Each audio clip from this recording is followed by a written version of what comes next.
I love the Sea of Galilee. I think Sister Bev loves Jerusalem the best, but I love the Sea of Galilee because, forgive me, with the rocks, and the vegetation, and the water, there are things here that are just timeless. They're no different than when Jesus was here. It's the same sunrise Jesus would have seen over the water. It's the same sunset Jesus would have seen on the water. It's a beautiful place, a place of great peace and tranquility. Come with us. But right now, I want to take you to a very controversial place in Jerusalem.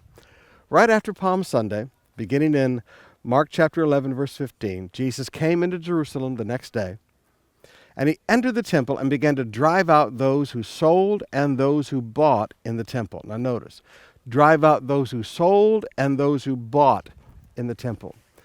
In order for there to be corruption, there must be the corrupt, and there must be the enablers who, forgive me, want to use this corrupt system. Those who sold, that would be the corrupt, and those who bought, those would be the enablers. Oftentimes I talk with young pastors who have been corrupted. They've been corrupted by wealthy people in the church giving them money.